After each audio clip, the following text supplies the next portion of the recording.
Hello team, welcome to another ATP Geopolitics video with myself, Jonathan MS Pearce, the Ukraine War News Update, first part thereof for the 30th of December 2024.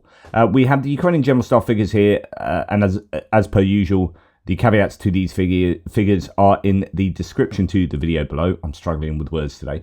There's some incredible numbers in a couple of these categories. 2,010 personnel lost in a single day is extraordinary, and 141 vehicles and fuel tanks lost is likewise a massive. Now, when we go to Dell stats, he hasn't updated the stats since Christmas Day.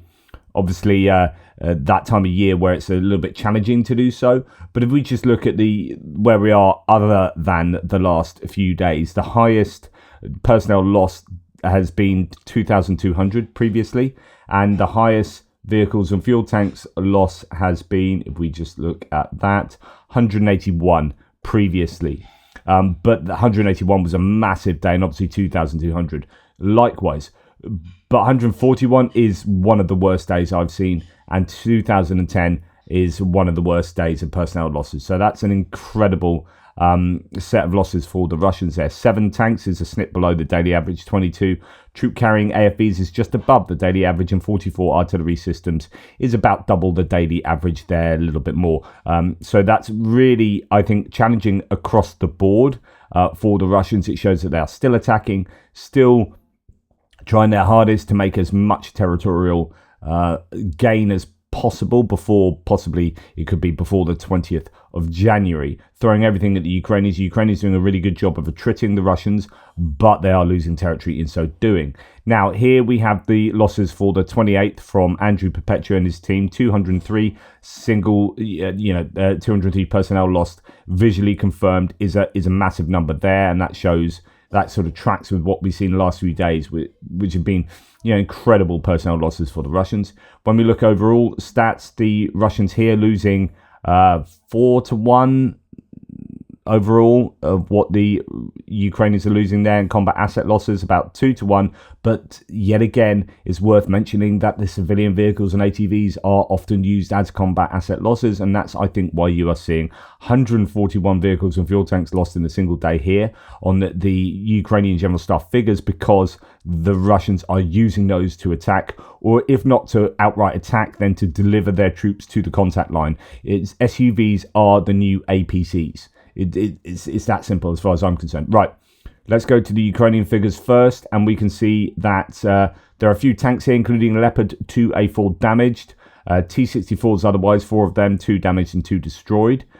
We've got 2 BMP-1s, 1 damaged, 1 destroyed on the list, 4 APCs, 2 of them are M113s abandoned, a British FV-103 Spartan destroyed, and then a Striker damaged as well. In the MRAP section, mine-resistant ambush protection vehicle, we've got an Australian Bushmaster destroyed, a Canadian Senator MRAP destroyed, and a Turkish Kirpi destroyed with another Kirpi damaged. So you can see that almost all of these, well, certainly the APCs and MRAPs are all Western. We actually have a couple of BMPs there, Soviet-era vehicles in the infantry fighting vehicles section. Nothing too crazy for the Ukrainians, kind of what you would expect at the moment. We are going to see, I think, some Strikers come online soon, and some Bradleys from the Americans that are being sort of done up to be sent to to Ukraine. Some big old packages being announced today, American packages, and then also a $15 billion underwritten by the frozen Russian assets, $15 billion assistance being given from the US to Ukraine. So that's massive. And that could well be used to buy lots of stuff back from the Americans or from elsewhere around the world. Right, from the Russian point of view, they are losing quite a lot of equipment, as you can see here. A couple of boats, some various pieces of artillery. Again, like we see quite often, most of the vehicles here are destroyed, abandoned, or captured. These are irretrievable losses, like single ones in each category being damaged. So this is good news for the Ukrainians. They are taking these pieces of equipment out for good, at least according to Andrew Perpetua. Now, in the tank category, we have 8 tanks, a range of them, T-62, 72s, T-80s, couple of tracked garden sheds, just to remind people what the tracked garden sheds look like. So we put Russian tank Mad Max, just rather than me spend my time telling you what they look like. We can see what they look like in pictures. That's what I'm talking about there. That's your tracked garden shed. It's covered in armor. You can get troops in and out with some of these like hatches type thing, or they'll swing open. But essentially, you are covering it in corrugated iron and iron sheeting in order to get your troops from A to B. The turret at the front cannot rotate. Oftentimes, I believe, can't shoot. So it's possibly a damaged tank that's rather than repair it, they send it to somewhere local to get loads of metal appended to it, and then throw it into the often into the vanguard. Sometimes you'll see these with mine rollers. In fact, if we go to Andrew Perpetua's list, you've got a tracked garden shed with mine rollers, so that'd be at the front of the column, mine rolling with say 20 people inside, drive it up, let those people out, and then I presume drive away, because that is not really being used as a tank. And like I said before, this is suboptimal usage of equipment, which means that the Russians are desperate in one way or another. Right, they're either desperate for APCs, can't get them, so they're using tanks as APCs, or they can't fix up the tanks, so they might as well use them like this, or whatever. This is suboptimal. Right, going to IFVs, you've got a dozen IFVs, BMP 1s and 2s, and one of those being captured there. Previously listed as abandoned, then taken by the Ukrainians at some place. APCs, half dozen of these, mainly MTLBs. You've got ZSTS Akhmat thrown in as well. A lot more equipment, including civilian vehicles as well, cars and motorcycles, pickups and loads, often being used in attacks, and four-wheeler golf buggy as well. So a lot of destroyed equipment. Ukrainians losing far fewer pieces than the Russians. But the question is always, is that still a good enough ratio for the Ukrainians? I would say a day like today is a good day for the Ukrainians. We have seen it closer to parity on a few days recently, but that is better for the Ukrainians. Right, a former Russian football international player has been killed in the war. Ex-defender Alexei Bugaev was asked to fight in Ukraine after being sentenced to 9.5 years actually, in jail on drugs offences in September.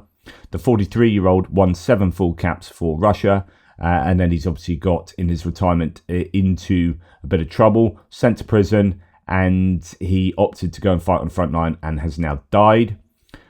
Here we see, and I've seen a couple of these recently, probably guided guide bombs being used on Russian targets. Destruction of a Russian command centre in Zaporizhia. 6 Russian soldiers killed and 3 critically wounded is a claim there. I saw another place getting taken out by guided glide bombs. I'd like to know what the ratio of Russian to Ukrainian guided glide bomb usage is at the moment. The Ukrainians using a lot of the French provided ones. They've obviously got the American ones as well, the GBU-39, is it? And with the onset of the Mirage 2005 Fs that they're going to get, you might expect to see more of that as well. Okay, Russian telecom equipment in occupied Donetsk territory has been destroyed, according to GUI reports. 4 illegal Phoenix telecom sites were taken down, impacting Russian communications. Fires also hit mobile equipment in the Leningrad region, that's in Russia, and rail control in Yaroslav. This is, as you can see, people setting fire to things. This is sabotage at this point. That's an example of sabotage going on there. There's actually an article here from Dajins.com. Ukraine blows up Russian train and communication network. So on December the 29th, the GUR, the basically intelligence directorate, intensified its sabotage efforts against Russian infrastructure, both in occupied Ukrainian territories and within Russia itself. According to reports by Militiani, these operations have dealt significant blows to Russia's communication networks and logistical capabilities. So let's look into this. In the occupied Donetsk region, operatives destroyed 4 facilities of the Phoenix, an illegal Russian communications operator. This network has been extensively used by Russian forces to coordinate their operations in the region. Additionally, the GUR targeted cellular communication infrastructure in Russia's Leningrad region. These strikes disrupted critical comms systems, further hampering the invaders' ability to maintain control over the occupied territories. The full extent of damage is still being evaluated. There's also railway sabotage. A series of railway sabotage operations was also reported. On the 27th, a freight train was attacked in Voskresensk, Moscow region. A tank car was blown up, triggering a fire that caused damage to railway equipment. Early in December, GUR operatives targeted 3 railway relay cabinets in the Yaroslavl region, critical for controlling train movements. These strikes disrupted the flow of goods and personnel, complicating logistics for the Russian military. In a separate operation on the 14th of December, going back a wee bit, a railway bridge in Ulyanovsk was destroyed, while on December the 13th, an arson attack in Krasnodar disabled 3 locomotives. On December the 5th, 2 diesel locomotives were burned at a railway depot in Bryansk. This wave of sabotage follows a growing trend of targeting Russian infrastructure used to support the war against Ukraine. The GUR stated that the mysterious destruction or disabling of facilities used by the aggressor state is in its genocidal war against Ukraine does not stop. So why I read all of that out is it gives you a picture of a pattern of events taking place where the GUR are really trying hard to up their sabotage activities within either occupied territories or Russia itself, and actually targeting the railway fairly consistently. And now we see, to add on to that, this came from Andrew Perpetua this morning, 2 trains caught fire in Moscow. So this is right in the heart of Russia, obviously, and various footage of trains on fire there. And you can go and see that from various angles, various places, and that's good news for the Ukrainians again. So that kind of sabotage, I presume that sabotage, it might not be, of course, could just be, I don't know, spark going off, or it could be ne'er-do-well youths up to no good, but certainly fits in the pattern of sabotage. Right, moving on to distant strikes. Tim White says some debris damage overnight for Ukrainian homes, but 100% takedown record for the air defense there. So there were 43 attack drones sent into Ukraine, 21 were shot down, and 22 were stopped by electronic warfare. So that's 100% interception rate. Kharkiv and Odessa were affected by wreckage falling from the drones. Remember, quite a few of these drones do not have warheads. The Russians making a lot of drones without warheads. It's cheaper and they can make them more quickly, and that also helps to expend the Ukrainian interceptors, the Ukrainian munitions. I was just thinking though, this does go back to you would if you could, you answer, you can't. Ideally, so say you have 100 drones, right? Ideally, you'd have 100 warheads in those drones. Because there's no, if you didn't need to have decoys, you wouldn't have decoys. If you could afford to have all of those drones have warheads on, you would send all of them with warheads. So the fact that they are using a lot of decoys is because they can't afford to, or they don't have the capacity to put warheads in all of them. That's my thought. So although it's still problematic having decoys, it's better for the Ukrainians that you have decoys rather than warheads. That seems to be, prima facie obvious to me. What I'm trying to say is, on the one hand, you might say, oh, isn't it clever to use decoys? And yes, it is. But you only use decoys because they're cheaper than using real missiles. And otherwise, you would use real missiles, basically. So good interception there from the Ukrainians. Drones target a locomotive depot in Russia's Rostov Oblast. So this is adding on to what we saw in terms of sabotage, but this is more of a drone strike. Russian authorities claim intercepting multiple drones in Rostov Oblast, Salsk and Ust Donetsky areas, causing minimal infrastructure damage. So they possibly downplayed that, or they have indeed been successful in taking down the drones. But that appears to have been targeting locomotive infrastructure, railway infrastructure. Now, are we starting to see what I have been looking forward to seeing from a Ukrainian point of view, which is usage of their new weapons that they are supposedly manufacturing at scale? So this is a Peklo missile drone. According to a Russian source, Ukraine launched a strike on a Druzhba oil pipeline in the village of Mamai around 4:30 a.m. in the morning, reportedly using the Peklo missile drone. While the pipeline remained undamaged, a technical building on the site sustained partial destruction, says War Translated. This section of the pipeline serves as a final pumping station before the border, facilitating oil deliveries to destinations including Europe. So there appears to be, at least from this picture and from the Russian claims, no serious damage to the pipeline, but there's a technical building taken out, so that might still affect the transit of oil through that pipeline. But it's these Peklo drones, are we going to start seeing? It could be that these don't have the pinpoint accuracy. I don't know. I assume like the Trembita missile drone, which is kind of has its heritage in the backyards of experts and hobbyists in Ukraine over the course of the war. They've been developing this Trembita cheap missile drone based on World War II V1 kind of engine. And those V1s, doodlebugs that would come over and hit London. So they're cheap and cheerful, but probably don't have the accuracy. I don't know. I'm kind of speculating here. I wonder whether the Peklo would be the same, and that's why you're seeing the building hit, not the pipeline. Or maybe they didn't want to hit the pipeline. They want to hit the buildings or whatever. I don't know. Maybe air defense was good here. Who knows? But that has happened. We might see more detail coming out about that as the day progresses. Not heard anything else about strikes, but we don't always hear everything, do we?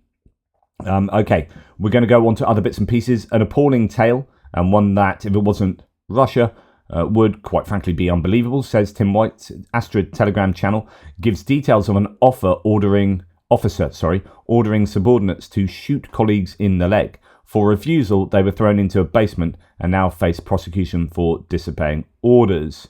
Wow. So I presume this is to get out of fighting, being shot in the leg. Anyway, a lot of talk over the last 24 hours plus of Sergei Lavrov and the Russians saying that, and we'll talk about this in more detail in the Geopolitics video, but that Trump's proposal for negotiations have been, although they haven't been finished at the moment, the plans, by all accounts, the Russians have rejected them, which includes postponing Ukraine's NATO membership for 20 years and the introduction of Western peacekeepers. So Sergei Lavrov has basically rubbished that. Also, Peskov has come out and said kind of no today. There's also a really interesting article in the Daily Beast about how the Russians are absolutely loving Trump talking about taking Greenland, Panama, etc., Canada, all that kind of stuff. It's almost like he's doing Russia's job for them because he's justifying kind of expansionism, which is exactly what this war is. And this is exactly what I said the other day. And actually, Russian propagandists are talking about that on TV, saying this is freaking brilliant. Really interesting article in the Daily Beast about that. So, worrying times in terms of what's going on abroad. But for the purposes of this video, peace suggestions coming out from the incoming administration in the US appear to have been rejected fairly early by the Russians. Whether that's all part of the process, it's hard to say, isn't it? Now, we've had all of these issues with the plane being shot down, the Azerbaijani plane being shot down by the Russians kind of apologizing, but not really.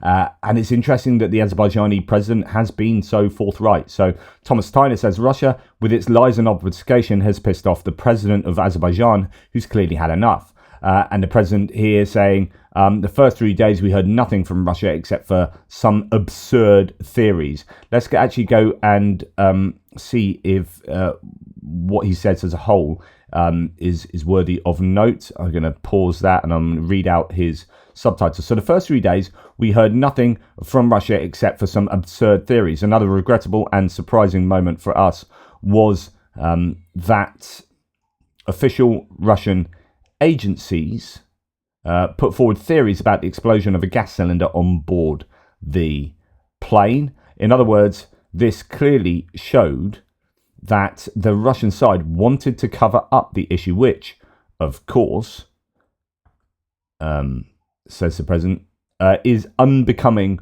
of anyone. Of course, our plane was hit by accident. Of course, there can be no talk of a deliberate act of terror here. therefore admitting guilt, apologising in a timely manner to Azerbaijan,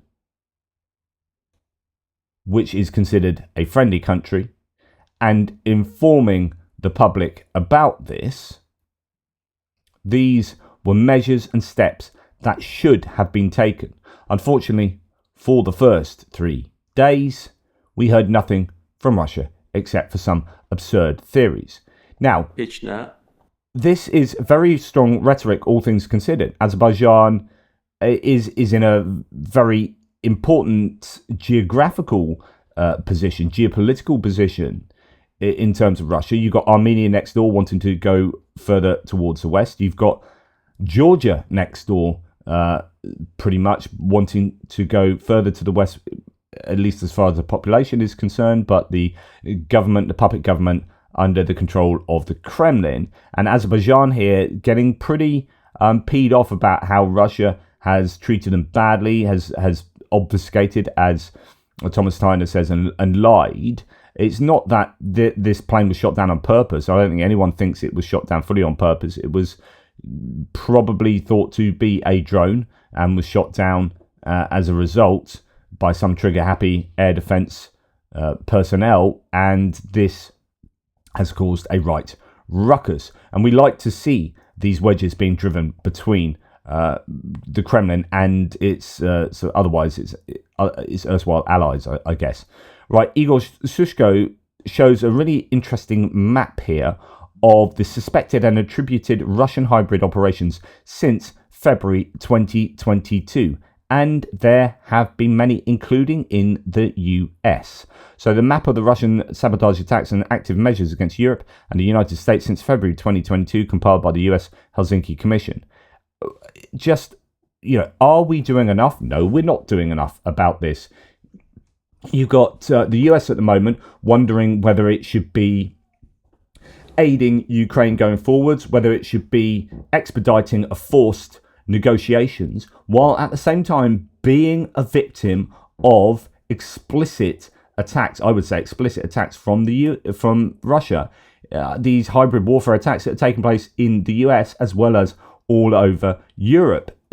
Something needs to happen about this. So 33% have been attacks on critical infrastructure, 20% violence campaigns, 12% weaponized migration, 35% election and information campaigns. And of course, those election and information campaign issues will be minimized by the American incoming administration because they actually profited from that. And that's part of the problem.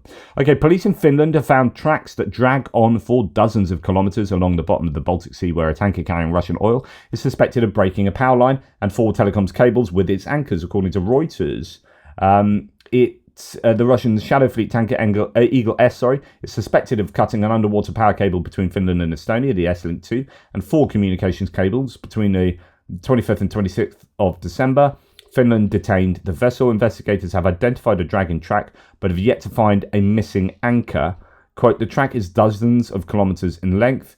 Yle, a Finnish outlet, reported that the crew of the Eagle S vessel consists of over 20 individuals who are citizens of Georgia and India. They're being questioned now. If an anchor is found, and if they can be found to be, beyond reasonable doubt responsible for the breaking of those cables, the question is, what next? I mean, what next? Because that is Russia doing that on purpose. What next? Okay, we have the Russian ruble continuing to tank after being salvaged a little bit. They took it off the markets. It now appears to be in trouble again. 112 rubles to the dollar. That is basically insane. That's like 1 ruble is worth less than a cent. Incredible. But yeah, so bad day at the office for the ruble. What else do we have? Ex-head of Ukrainian Institute of National Memory, Anton Drobovich, said only 15 to 30% of Ukrainians remain tied to the Russian language and culture. Those who are still open to compromising on issue, presenting potential voter base for pro-Russian politicians. In other words, So the Russian war crimes push cultural break, but 30% of Ukrainians still tied to Russian culture. I think what this broadly tells you, if you're going to be really simplistic about this, is that there will be an absolute, I think, maximum of 30% of the electorate being a voting pro-Russian party in Ukraine. I doubt it's that high at all, but that will be your proper upper limit. Which means that, there's very little chance of a pro-Russian government coming back into power democratically in Ukraine, I would think. Right, No Report says Ukraine is ready to share its expertise in gathering evidence, investigating and prosecuting war criminals with Syria, said the Ukrainian foreign minister. So the Ukrainian foreign minister has been in Syria. So this is Bihar, the replacement to Dmytro Kuleba. He is fairly busy at the moment, and at the moment has been in Syria. He's promised more food to Syria. I think this is kind of political opportunism, but also, like as you would expect, all politicians would be wanting to make your own country look as good internationally. But actually, this is also useful. You want, Syria had been under the oppression of the Russians since 2015 now.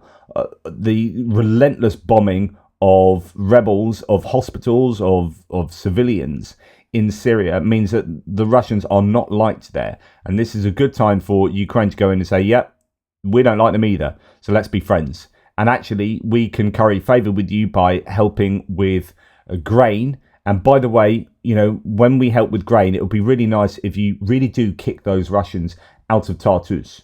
It would be really nice if you really do treat those Russians as negatively as possible. We don't want any Russian influence in Syria whatsoever. You scratch my back and we'll give you grain. I think that's useful and completely to be predicted. But also swapping expertise on gathering evidence for war crimes, which is going to be something that the Syrians are going to need to do. So, quote, when we saw the horrific footage from Saidnaya prison, it reminded us of the torture chambers on territories liberated from Russian occupation, said the foreign minister there. Anyway, that's enough from me. Thank you for watching. Really appreciate your support. So thank you for your campaigning for Car for Ukraine. We are getting that all organised in terms of some of us taking those vehicles out to Ukraine at some point in the near distant future. Please subscribe to the channel. I'm trying to get to 50,139 by the 2nd of January. It's never going to happen, but we can dream high. If I reach for the stars, I might make it to the moon or something inspirational. Take care, guys. Speak soon.